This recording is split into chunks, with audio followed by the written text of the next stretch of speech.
শিলচর শহরের বিভিন্ন নাগরিক সমস্যা স্থায়ী সমাধানের দাবিতে বৃহস্পতিবার মানবাধিকার সহায়তা সংঘের এমএসের কাছাড় জেলার শাখার পক্ষ থেকে ডিসি অফিসে জেলা কমিশনারের উদ্দেশ্যে একটি স্মারকলিপি জমা দেওয়া হয়। কর্মসূচির নেতৃত্ব দেন সংগঠনের জাতীয় সাংগঠনিক সম্পাদক অজিত দাস, জেলা সভাপতি পার্থপ্রতিম ধর। শহরের বিহাল রাস্তাঘাট, বিশেষ করে মেডিকেল কলেজ ও সিভিল হাসপাতালমুখী সড়ক দ্রুত মেরামত, শহরজুড়ে সিসিটিভি ব্যবস্থা, যানজট নিরসনে রোড ডিভাইডার এবং পর্যাপ্ত স্ট্রিটলাইট স্থাপনের দাবি জানান এদিন।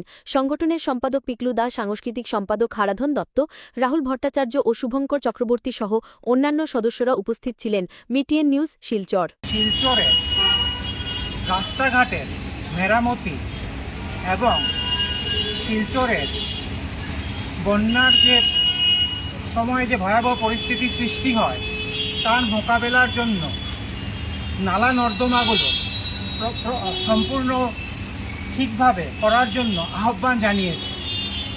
এছাড়া আমরা সিসিটিভির খুব গুরুত্বপূর্ণভাবে সিসিটিভি ক্যামেরা শিলচর শহরে যেন সম্পূর্ণরূপে বাস্তবায়ন করা হয় তার উপর আমরা বিশেষ নজর দিয়েছি এবং মহোদয়কে আমরা আন্তরিক আমাদের থেকে অনুরোধ জানিয়েছি যে এই বিষয়ে যেন উনি উপযুক্ত ব্যবস্থা নেন।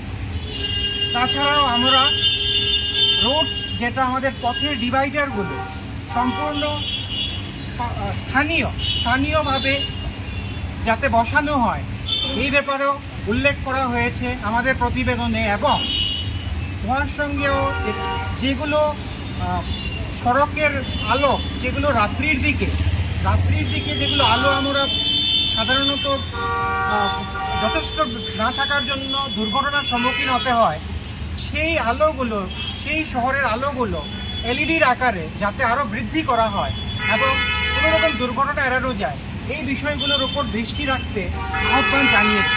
আমরা আশা করি যে উপায়ুক্ত মহোদয় আমাদের এই আহ্বানকে গ্রহণ করিবেন এবং যথোপযুক্ত ব্যবস্থা নিয়ে আমাদের শহরকে সুন্দর, স্বচ্ছ এবং নিচ্ছিন্ন রাখতে সহায় করিবেন। ধন্যবাদ। পার্থপ্রতিম ধর, মানবাধিকার সহায়তা সংস্থা।